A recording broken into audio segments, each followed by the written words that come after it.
WRFG. OD. Kool Mo D. How's it going, brother? Coolin'. Good, good. Glad to see you called in. How's it going? Everything's good. Everything's good. We wanted to just talk to you a little bit. I know it's late and all that. We're going to take too much of your time, you know. We actually ran the Busy Bee Kool Mo D battle, and, you know, so many people called in saying thank you for doing that, you know what I mean? And I just want to kind of ask you a little bit about, you know, because a guy called in actually after it played and asked, did he know that you was going to battle him like that? Or was it like, did he know you was going to come at him like that? No, not at all. I tell everybody all the time that I was actually hosting that event, and Busy got into a little sparring match with a guy in the audience that said that he wouldn't beat me. And Busy, Busy was doing this thing basically. Busy's a funny guy, so he was doing his routine, saying he walked up on stage and grabbed the trophy and saying that he's going to win, and he wins all the contests. yeah. And the kid in the audience was just like saying, "Yeah, man, but you wouldn't beat Mo D." And I was just standing right there, and at the time, I said I don't even know what I expected him to say because he was kind of put on the spot, and Busy was like, "I'm knocking out all bums. I'll beat anybody. It don't matter who it is." Yeah. And the cat was like, "Yeah, well, you won't beat Mo D." And kind of like we was both caught up in the moment on the spot, truthfully. And like I said, I was just hosting it, and Busy just said it again. And then when he said it again, I don't know what was going on with me at the time, to be honest. A little ego issue. I was like, I kind of took it personal, and he said, beat anybody, and I just went over to with Son of Sam and then Charlie Rock, at the Harlem World Crew. And I was like, yo, I'm getting in the contest. And he was like, what? And I was like, yeah, put me in the contest. I'm getting on right at the Busy Bee. And he was like, all right, no problem.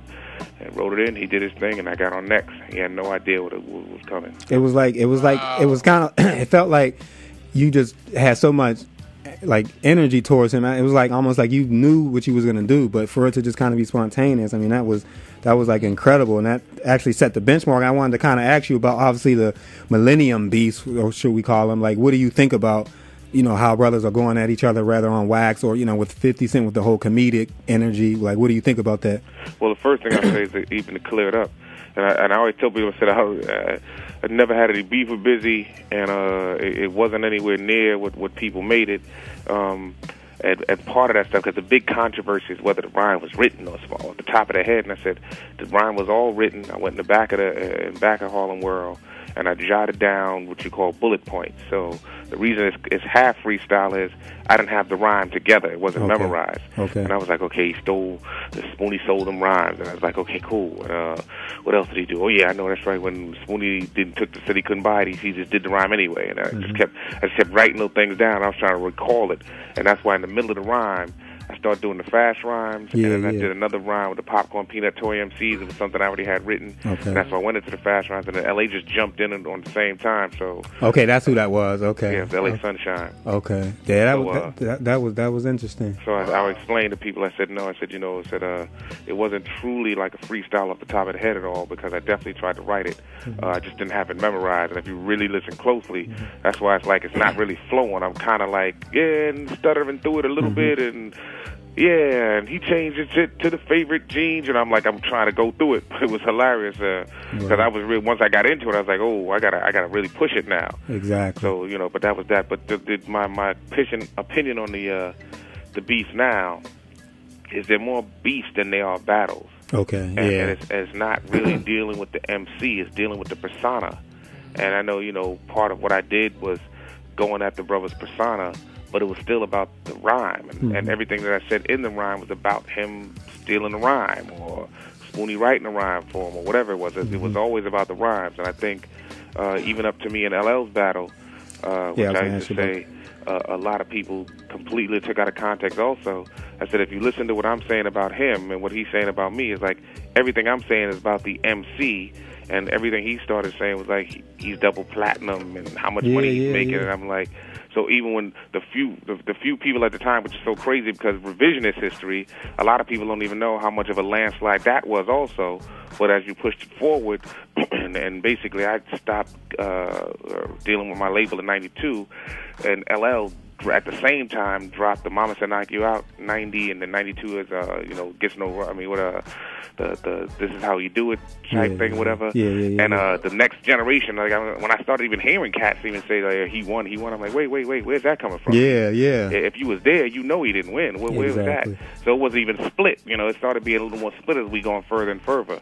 Okay. But as far as the new beats, cats are really, really not dealing with their skills anymore. It's just literally like who got more money, who did what to whose girl. I'm like, come on, dude. Like, where's the MC portion of it? Exactly. And it would be great to see, and I talked to some old heads, I won't even say names to put anybody on the spot, and it's like, if anybody ever really, really, really wanted to just go at somebody, it would be instantaneous in terms of how quickly some of the guys that people are respecting for their MC craft would be dismantled lyrically because they don't really know what they're doing. It's like, okay, I could walk on the stage and be like, okay, you got more money, you sold more records, and you got ice, and you got this, and you probably could get my girl. So let's MC.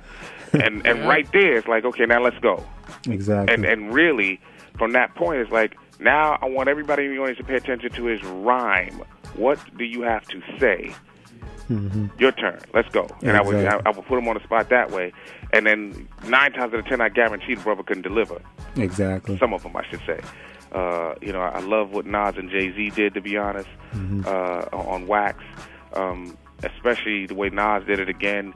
He talked about his persona, but he also did it on Wax, and he did it in an MC way. And even though, in my opinion, Jay didn't do as well as Nas did in that battle, he still kept it in an MC space on some level. You know what I mean? He talked about making more money, and I know he did, when he did Takeover, it was kind of going at Mobb Deep a little more than Nas, and he had a little verse for Nas, but he was saying Nas don't want it with Hov. He was still talking about it from an MC standpoint, so I enjoyed the way Nas and Jay-Z did it. But a lot of other cats, like I said, I don't have to get into names or whatever and make it personal, but it's just like they're not dealing with the lyrical content. And for any new heads that know, it's like, I don't care how much you sell, I don't care how much money you make, if you do not come at the mic on the lyrical tip, there is no such thing as winning a battle without lyrics. Exactly. It's an impossibility. It's the biggest myth on the planet. Exactly. And coming from you, I mean, that means a lot, and people definitely need to hold that. And kind of to segue into the whole MC, you put out a book in 03, I think. There's a God on the mic. Yeah. And you did a 50 greatest or favorite MCs. Was it the greatest or favorite? I did 50 greatest, and it was at the time, and I had a criteria, which a lot of people don't know, because what a lot of people didn't know is what was edited out of the book, because they needed to make it a certain amount of pages, and I didn't understand. There was so much stuff that was left out, because I had other pages in there, and I was so glad at the very end. I said, I had Eminem and Cannabis and DMX, guys that I didn't put in the book yet, and I was saying that was only because if you were going to do longevity, then everybody should have at least 5 years in, on Wax at least, if you're going to be talking about the business side of it, and it would be unfair to put some of those guys up against some of the other people until they had 5 years in. And I think in 2003, Eminem had just come in like 99, and DMX was just around the corner, like 90, end of 98, coming with the LL thing. And so I said, I didn't want to. I wanted to be fair and put cats in the context and say, okay, if it's going to be of all time, then time has to have something to do with it. So a lot of the newer cats that came at the time didn't have a chance to really, really, at least from my opinion, I didn't think it was fair to put them in that zone. So there's a lot of guys in there that I thought were great MCs that didn't get their burn. So like the top 10, do you remember? Like from 10 to 1? Absolutely. Who was top? Who was 10? At 10, I had Lauryn Hill. Well, even starting before that, I had Nas at 11. At 10, it was Lauryn Hill. At 9, I had Biggie. At 8, I had Chuck D. At 7, I had LL. At 6, I had Grandmaster Caz. 5, I had myself. 4, Big Daddy Kane. 3, KRS-One. 2, Rakim. And number 1, Melly Mel. Wow. And Melly Mel's won because of what? And I said, what happens is the last thing I want to say about that also is, and then because I did it that way, I also had to go at the end of the book, and I said, a lot of people didn't even read the book. They just looked at the position. I said, breaking down the categories the way I did, I said, if you scored MCs like a basketball grid, it's not about the highest scorer. It's like, if you look at the box score, points, assists, rebounds, steals, block shots. It's like those are the categories a lot of people don't pay attention to. But I'm like, if you're looking for an all-around basketball player, you want somebody that does all of that. Like Chris Paul is one of the best point guards right now. He's not the league leading scorer at all. and probably with scoring, he couldn't touch Iverson, and he probably couldn't touch Dwayne Wade as like a fork in the road. And what happens is poverty winds up being a great opportunity as opposed to a great disabler. You know, what we start to look at in some people take it and use it as a crutch. Some people take it as a stepping stone. If you could turn it from a crutch into a stepping stone, you'll understand that what poverty does, and for those of us who really, really live through it, is it creates a zone of hunger, and it creates a zone if you're really, really in tune with your surroundings. For the MC side of us, the better poets and the better lyricists were able to write about their situations and connect with people who felt it, and that's kind of the essence of that kind of hip-hop. On the other side, there was escapism, because there's two sides to this, where a lot of brothers are saying, you know, by the time we got to the 90s, it was all about keeping it real. I said, but before that, it was about escapism. I got a color TV so I could see the Knicks play basketball. You were talking about things you didn't have to make you feel better. Okay. And I said that sometimes fantasy is just as important as reality. And if you can't dream big or think big, 9 times out of 10 you won't even be able to achieve big because you can't visualize it. So you have to look at the polarity of how much can you balance what is actually going on with what you need to want to happen, because you have to think it first in order to manifest it. So fantasy is as important as reality. So don't be afraid to dream. Don't be afraid to think outside the box of where you are. You might be hungry today, you might be in trouble today, but what is it that you actually want to do? And once you start thinking of what you want to do, then you can construct a plan of how to do it. If you're just saying, I just want money, you're usually in trouble. You're behind the 8 ball, because that's where the hustle mentality comes from. The hustle mentality is just trying to make money. He doesn't have a real purpose other than making money or trying to eat. I said, so that's a short-term plan. The object is, I need to get out of here. I need to set my family up. I need to construct a lifestyle so that I don't have to go through this, and my kids and children don't have to go through this. And once you start thinking on the bigger level, not that hustling is necessarily off the table, but it's very, very doubtful that hustling will be your first option if you're thinking much bigger than just eating. Okay. Yeah. Wow. Great, great. And I'm going to end it on a light note. Obviously, you know, one of the most famous things that you're famous for are the black shades. Like, where did that come from? You're gonna take me to the vulnerable spot, huh? Really?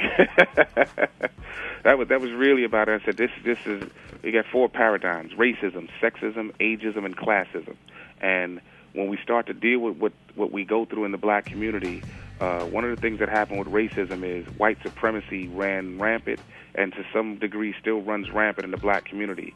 And in the 70s, it started to fade away in the 80s, where we had this very, very superficial zone of what I call the color-struck thing, where I've heard when I was younger, mothers tell their daughters not to marry a dark-skinned boy. Yeah. And dark skin was being considered tantamount to being unattractive. And I said, you know, it wasn't until 1987 when Big Daddy Kane, Michael Jordan, and Wesley Snipes came, and Eddie Murphy, and it was like, yeah, how you like me now? That's what I was talking about in 87. So really, the whole object was, I need to come up with a way to cover myself so that what I look like isn't an issue based on the luggage that I had coming from the 70s. And what I did was I created that and added a persona to it. It's with the whole leather and the shades and the hat. It's like, now you got to focus on the MC in me as opposed to what I look like. So, and it wound up being a security blanket also, because I didn't have to really make true eye contact. It was almost like, and I played football when I was younger, so it was almost like when you put the helmet on, it was a sense of security in that. Yeah. So you put the helmet on, you got the little shield or whatever, and you could look into people and you could see what's going on, but they can't see what's going on in you. So really it was a little bit of a defense mechanism that turned into a staple and an identity thing. But it's almost like coming from an identity crisis damn near, because I was definitely not trying to be seen in a certain light, and I definitely didn't want to be vulnerable, and I wanted to force you to focus on what I was saying as opposed to what I looked like. What do you still wear them? No, not those. I wear shades, but I don't wear those. I mean, and I wear different types or whatever. And you know, once it became a staple of what the personality was. Plus, the very first thing I heard, because I'm an old school R&B and old school funk head, on the Parliament album. I think it's Dr. Funkenstein. No, P-Funk. When the brother said, you know, you got to have your sunglasses on if you want to be cool. I'm like, well, I'm going to call myself cool. I'm going to need some shades. Wow. Well, I know, I know that you rarely do interviews, so we definitely appreciate the calling. I know it's the middle of the night and no telling what you're doing, what have you, but we appreciate it. Yeah. You got a MySpace page, and some of my listeners maybe could check you out? Yeah, MySpace is the real Kool Mo D at MySpace, and Facebook is just simple Kool Mo D. Just check me out, come hit me there. But when it's time to drop the new product and all that other stuff, I'll be doing a big promotional blast, and I've set all of that up somewhere near June. And get ready to go for the summer and the fall, and setting all that up to get ready to launch the Treacherous 3 anniversary. We're probably going to do a dry run on the Treacherous 3 anniversary sometime in May. We might even do the Apollo, depending on what happens. Mm-hmm. I heard they're real conservative right now. Yeah. And it's really unfortunate that the same thing our generation had to go through is, in the very beginning, nobody believed it was going to last. They didn't call it real music. Mm-hmm. By the time it got to the late 80s and they saw it could make money, they were calling us too old to make it happen, which is why I did the How You Like Me Now in the first place. Mm-hmm. Then by the time it got to the 90s, it got to the gangster zone. And again, the same people that are the elders who were supposed to be giving us guidance and actually protecting us were turning their backs on us because they didn't like the music style. They didn't respect it. So now we come full circle and we get to the millennium, and the elders again, because of all of the violent contact and all of the drugs and the misogyny, which I understand, they're now labeling and branding the whole art form based on one zone and one genre that happens to be successful in the last 5-6 years. Exactly. And they're taking it and completely dismantling and undoing from a perception standpoint. They can't really do it on a spiritual level, but the perception is they're painting us all under one brush. And it's hard for true hip-hop, real hip-hop, positive, influential hip-hop, and the hip-hop that could actually touch especially the youth and change their lives. They're not getting a chance to have those doors open. So places like the Apollo that are landmines, basically landmarks, are not, that might be a Freudian slip, by the way. They are landmarks, and they're not allowing the true bloodline. Hip-hop is a part of the musical bloodline, from gospel to R&B, gospel to blues, and bebop to R&B to hip-hop. They're not letting the last phase in because they're judging it by the criteria of what one zone that has been successful has done. And it's like corporate America at its worst. Mm-hmm. Why would you not have the treasures of hip-hop, the icons, which is what my anniversary was going to be, to not have Big Daddy Kane, Dougie Fresh, MC Lyte, Melly Mel, Grandmaster Flash, Sugar Hill Gang, Cold Crush Brothers, to not have brothers like that come in and Treacherous 3, who set this whole thing up and to do it and create it to be what it is, to not be able to go into the Apollo is almost disrespectful. But again, we don't know how real that is. I heard it was conservative. We're still going to pitch it to them. We're going to take it to them and say, this is what we're trying to do. This is what the celebration is about, and see if they're receptive. But in true hip-hop form, they're not.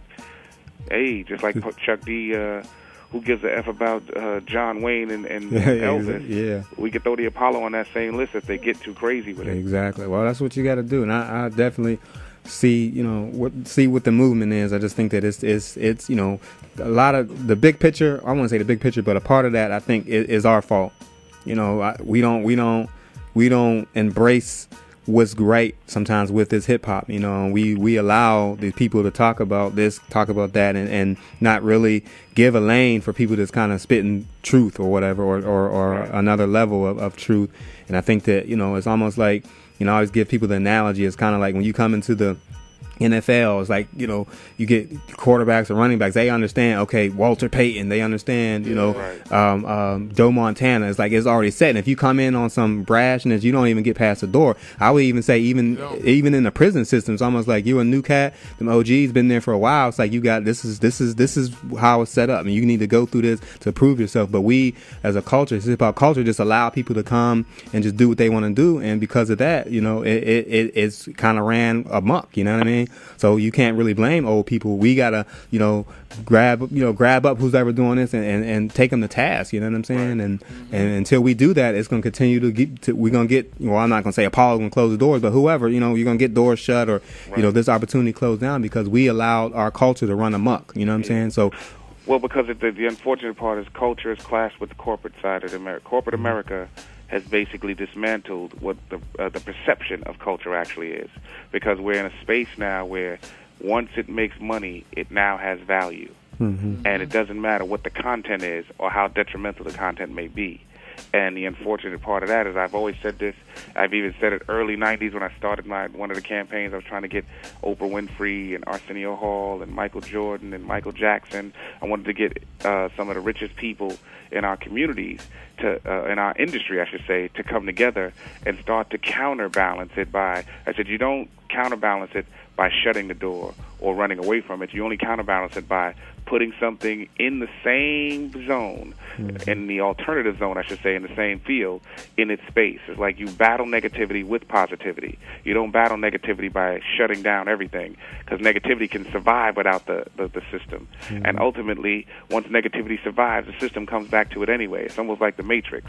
The agent gets to be whoever he wants to be. He turns himself into whoever. Meanwhile, Neo and the guys in the Nebuchadnezzar, they got to keep fighting the agents, and the agents can be anybody. So negativity never really needed anything, because the system is set up for negativity to win anyway. Positivity has to counter it, and it has to counter it by staying true to what it is and fighting it. So I would be, if I was a radio station, I'm like, give me a Public Enemy record. Give me a new PE. Give me some new KRS. Give me something new and positive so that I can not only force feed it on some level, because the records still have to be dope, because I'm just saying that brothers should be able to get a pass just because they are talking something great, but we still have to be able to put positive records. There's brothers like Talib Kweli and Mos Def and a ton of cats that basically make positive music, but it doesn't get the radio burn, and it's being called non-commercial. And I said, well, what is commercial, and how is commercial being defined? So once you start to break that down and bring real positive energy, which is the other side of it, like I said, I can't wait, because I think I cracked the code, man, on what kind of music and how to actually make the kind of records that will make that kind of impact. Because you've got to just counterbalance it. You've got to bring it to a level where there's an alternative that the corporate side of the structure will actually get behind. And whether anybody knows it or not, which is why I love the fact that there's a lot of internet radio now, and a lot of people that can do what they want to do. In the corporate structure, beyond payola, there's no record that is on the radio, daytime, primetime radio, that isn't bought and paid for. And that's a conversation nobody wants to have. But I'm not in the industry, and I'm not on the radio, so I can just speak freely without question. Anybody in that situation doesn't want to talk about that, because that's the 800-pound elephant in the middle of the living room that nobody wants to really address. So a lot of this is being orchestrated. And on an organic level, the guy that works 9 to 5 that's struggling doesn't have the resources to go into the studio and put anything together. And I'm talking about the guy that may have something positive to say. The reason that the other side has gotten so much momentum is because the hustler on some level, the newer hustler, and sometimes he may not even be a good hustler, but he has access to disposable income where he can go into the studio, he can burn his own demo, burn his own CDs and DVDs or whatever, and he can get his hustle on and sell that just like he was doing drugs. And once he makes a certain amount of noise and gets a certain amount of movement, then back to what I said, the agents will come to him and hit him with the Mr. Anderson. So they'll do the Neo trick on him in reverse, because what they want, the system is designed from the corporate side, the corporate structure, to just make money. And that's the biggest detriment of it all. Corporate America has no responsibility to us socially. Wow. I mean, so much food for thought. Do you have are you going to put out another book? I know the MC thing, but that was a book tonight. Yeah, just something. Wow. Put it together, a manual, or just. I got a lot of books on tap right now. Unfortunately, the main thing, like I said, just finishing up the album. Did a screenplay for the called the Fat Pack. Old School Rap is going to Vegas. He did that. We're getting ready to launch that also. And that's with myself, Big Daddy Kane, Dougie Fresh, Tone Loc, and Heavy D. And we definitely gonna be doing the Dean Martin, Sammy Davis, Frank Sinatra thing when that drops. So I'm doing the screenplay, but I got a lot more books set up. Definitely gonna do the 50 greatest groups. Gonna do the remix on the 50 greatest MCs and add the brothers in there, amongst others that I want to talk about. And then really just an actual book, kind of like the stuff that we're talking about, the relevance to hip-hop and society.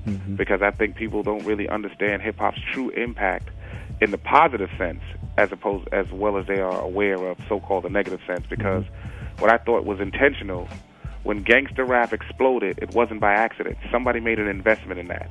And I said, it's not an accident that they stopped playing Public Enemy and started playing gangster rap. And I said, what I hated about that was there was a lot of brothers that were talented in gangster rap that I thought deserved to get what they got. I thought they deserved to make money because I thought they were talented. So when I talk about Snoop and Ice Cube, and I didn't really respond to NWA early, but as I got into it later, I was like, man, I do respect where they were coming from. It was a totally different perspective. However, I also saw that America saw what they could exploit in that zone and how they could make this the music. And whenever you have something like that happening without any balance, it wasn't that it was Snoop's fault. And this is the East Coast, West Coast thing in a microcosm.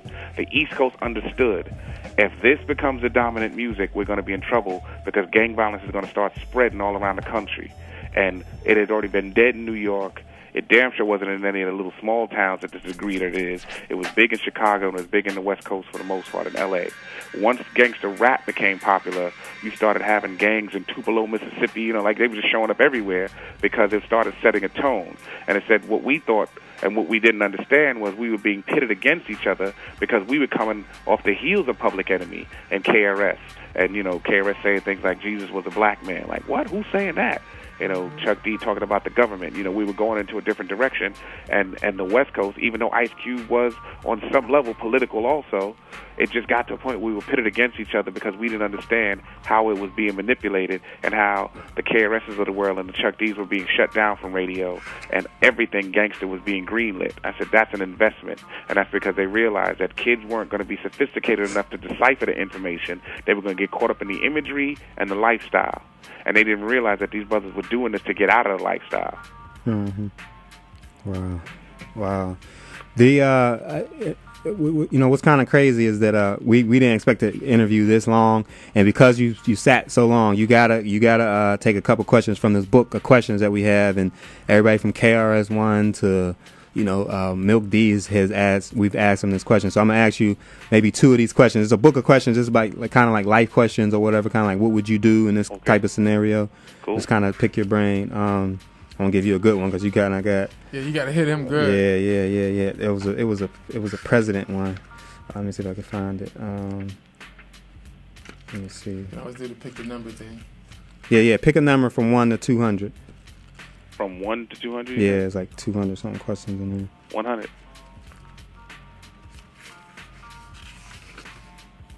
Wow, actually, it's one of the questions that I was going to ask you, a short one. What do you strive for in your life? Accomplishment, security, love, power, excitement, knowledge, or something else?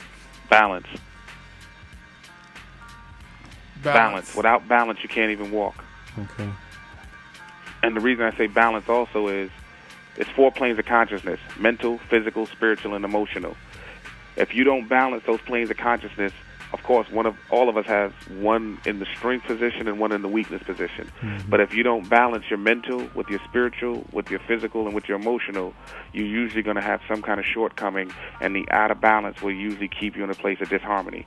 Once you have a certain level of balance, if you have a certain level of security and a certain level of accomplishment, and a certain level of whatever it is that you're going for, if you can balance that and not let one dictate, I think because, for example, if you're too materialistic, then you have a situation where you don't really stand for anything. Mm-hmm. But if you don't have any drive for any money or whatever, then you have the destitution side of the equation. So you have to be able to balance everything. Okay. You were offered $1 million for the following act. Before you are 10 pistols, only one is which is loaded. You must pick up one of the pistols, point it at your forehead, and pull the trigger. If you walk away, you do so as a millionaire. Would you accept that risk? No. Why not? Just because life isn't worth the risk for the most part, and part two of that really, besides, or should I say losing life isn't worth the risk, part two of that is you can never put a value on my life under no circumstances. Okay. All right. This one is a good one. Good answer. While in the government, you discover President Obama is committing extortion and other serious crimes. By exposing the situation, you might bring about the president's downfall, but your career will be destroyed because you will be framed, fired, and publicly humiliated on other matters. Knowing you will be vindicated 5 years later, would you blow the whistle? I would absolutely write the best Destroy Obama record ever. Wow. So you would bring him down? Yes. Why? And the reason I would do that is, like I said, if he's really doing... Wait. You said extortion? Yeah, committing extortion and other serious crimes. Let me amend that. Depending on what the other serious crimes are, I could care less about him taking money from the government. Okay. So it would have to be something that's actually hurting black people in particular. Something that, if it's really egregious, like whatever he's doing is creating more homeless. You know, if he's doing something to the degree where it's really, really destroying us, then it's not even it's a no-brainer. If he's doing something as he's just profiting and he's not walking it like he talks it, to me, the government gets what it gets because it's dirty anyway. Have at it. People still feel good about him as long as it's not impacting us on that level. If it's impacting us and, like I said, doing something that's egregious as creating a homeless situation, then I absolutely do it and take him down. But like I said, the reason I write it in a record form is because I get to explain a lot. Like if I'm going to go out, I'm going to go out on a blaze of fire. And it's going to be not only a record, it's going to be an album, and it's going to dissect it and tell a story. It'll be the greatest story ever told because I would break down the intricacies of how this actually affects you. And if you're going to catch up to it and get it 5 years later, then I would take that chance just because, like I said, I would hate to see us losing and really, really falling to the degree and only homelessness or spreading some kind of diseases where we're dying or doing some kind of lynching. It would have to be real egregious. Otherwise, he could do whatever he wants because I don't really have a lot of faith in the government on the other side. So that answer is kind of ambivalent, depending on how deep his quote-unquote deception is.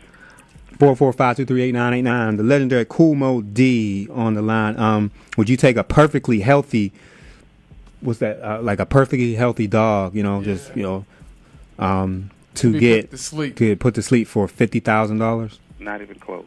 $1 million? Nothing. There's no price. No price. Wow. Again, it's like just the same thing I wouldn't do to myself. I wouldn't be comfortable. This is back to the spiritual balance in the equation. Materialistically, that's great. I could take that and write it off and say, hey, I made $1 million and blah, blah, blah, blah, blah. I would not put a price on anybody's life or on any living being's life. Okay. Well, I'm going to give you one more and I'm going to let you go. I know we kept you a little long. Actually, these is, let me see. No, I won't give you Give him number 18. Hit him with number 18. You think you're ready for 18? Okay. Not too many people passed the test of 18. You silly. If you could wake up tomorrow having gained one ability or quality, what would it be? Gaining one ability or quality? Yeah, like a super ability. To communicate with people to a level that it would elevate their consciousness so that there would definitely be a different thought process so that we would be in a space where violence seems like it's unnecessary. Communication skills are always elevated when consciousness is elevated, and what people desire is on such a bigger scale and such a higher scale that materialism, racism, ageism, sexism, and classism doesn't even exist because the consciousness is so high. There's no war because God concepts are now obsolete because we understand that we're one on the spiritual plane. Okay. This last question. This is for last. You had a chance to, and this is like, if I don't know your marital status, but if you're single, you have the chance to meet someone with whom you could have the most satisfying love imaginable, the stuff of dreams. Sadly, you know that in 6 months this person will die. Knowing the pain that will follow, would you still want to meet that person and fall in love? No. Why not? The pain in what that experience. Again, got to give you an ambivalent answer. The answer is no, based on the pain that it would give me. However, if I knew for a fact that I would be the greatest pleasure for her last 6 months, then it's absolutely yes. Okay. Nice. Okay. Nice answer. Well, Kool Mo D, we definitely, again, thank you from the bottom of our hearts. You know, you're a legend in this, and it's an honor to have you. I know you don't really do these a lot, so we appreciate your time and just all your wisdom and understanding. And anytime that you need to call and let off some steam, just call us up. And definitely please get us, you know, once, you know, you drop the single or whatever, please get it to us. And we'll definitely give you the burn, you know. And it's great to know that you called in and talked to us. Absolutely, man. I appreciate it. Actually, I enjoyed it. Thank you, brother. Cool. Love is love. All right, love is love. The legendary Kool Mo D went for what?